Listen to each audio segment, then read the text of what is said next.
Hello, students. Every year, I visit classes, the Spanish classes at Georgia State University, to promote two study abroad programs. One during spring break, and the other one during the summer. They're both to Mexico City. Currently, you are taking an online course. Since I cannot visit your online course, I've decided to record a video where pretty much I say the same thing that I say to the classes that are face to face. Now, um, I'm promoting two programs. One is during spring break. It's a week long. Um, it's 7 days, very intensive. You get to see a lot of things. The bus usually picks us up at 8 o'clock in the morning, and depending on traffic, will drop us back at the hotel 5 to 6 o'clock in the afternoon. But it's very intense. The other program is a month and a half. It's at a more leisurely pace. Um, you take two classes, the equivalent of 6 credits, and you do it at Mexico's equivalent of Georgetown University. We go to a prestigious private Jesuit run university called Universidad Iberoamericana in Mexico City. And you obviously you get to see as many things as the students from spring break, and even more because you're for a week, month and a half. Now, whenever I mention to students uh, study abroad, the first thing students think in the back of their mind, students think that's not for me. I don't have money. Now, that's precisely why I visit classes and I'm recording this video to educate you. You do have money. Every year, when people pay their tuition, there is a fee.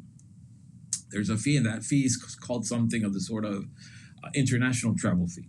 And that fee creates a nice pile of funds. Uh, those funds, in one way or another, go to the Office of Study Abroad. And the Office of Study Abroad will distribute those funds among the students, the Georgia State University students who have applied to study abroad through Georgia State University officially sponsored programs like the two that I run. Now they have formulas. It's like half of what you receive is dictated by the length of the program. For example, the one for spring break is a week long, so you receive a certain amount of money for a week long. The one over the summer is 6 weeks, so you receive a certain amount of money according to those 6 weeks. That makes 50% of what you receive. The other 50% depends on your FASA. So if you have a lot of need, you will receive beaucoup money. If you don't have that much need, means you're well off, and so you will receive money, but you won't receive as much money. All right. But you will receive money. But the formula works like that, and together with that, you get a nice amount of money.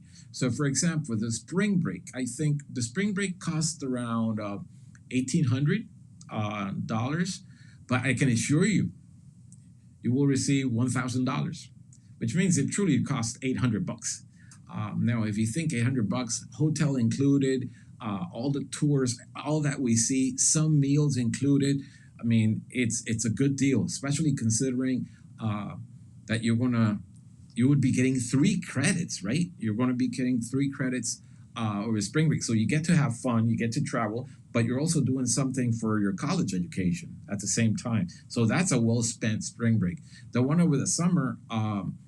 It's even better because you get 6 credits. What has happened in the past, some students have enjoyed it so much and done so well, and they're already studying Spanish that they decide eventually to get a minor or a major, and that is a double major, whatever they had before, and Spanish.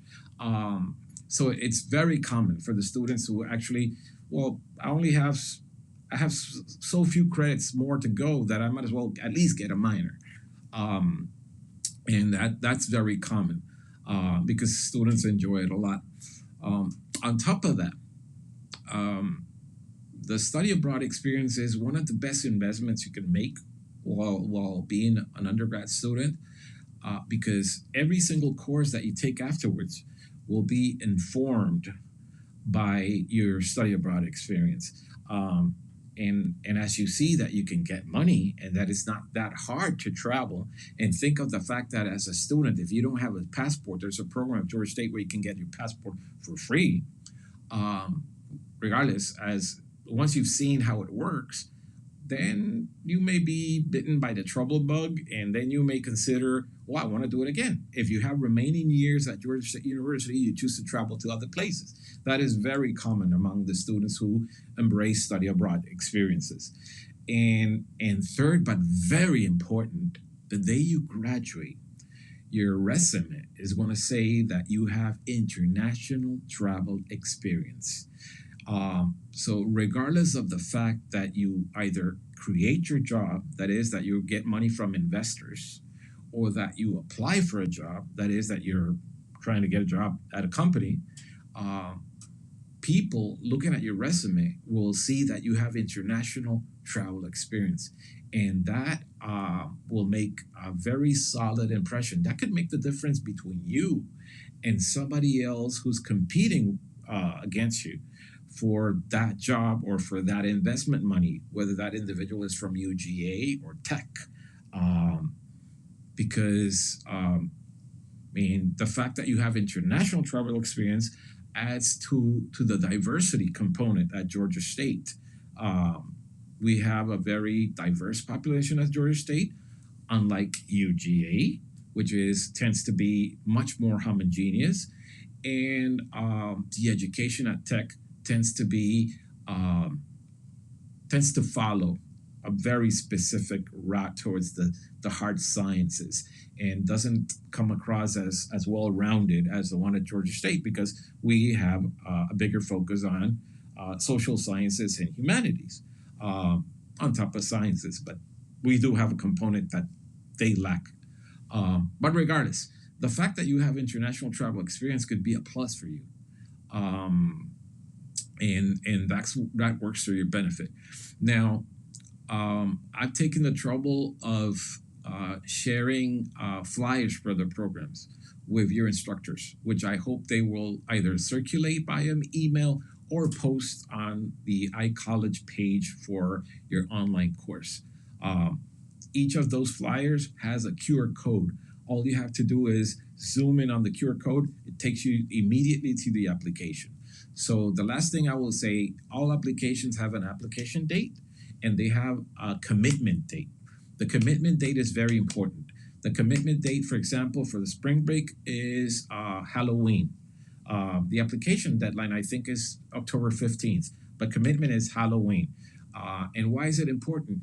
Because by commitment date, you must have paid a certain fee. I don't know, 200, $300, so that you show that you're serious about the program. Now, why do they have this fee? They have this fee simply because in the past, the university may have sponsored a program. They find certain services, they commit themselves certain services, and then let's say some student in the past withdrew from the program and left the university stuck with a bill. And the university doesn't want that to happen again. So it's important that you show commitment. If you show commitment, then they take you seriously and they give you money. It's like everything. You have to give a little to get a lot more back. But remove from your head the thought that you are not receiving, you can't participate in study abroad because you don't have money. There is money. All you have to do is go and get it. You need to apply, and you need to apply not only for the study abroad money through the Office of Study Abroad, but there are multiple scholarships also that they can assign. So go for the money and make the best of it. Okay? That's all I have to say. I appreciate your attention. If you have any questions, my email is on the flyer, which I hope your instructors will share. Please take care. Bye-bye.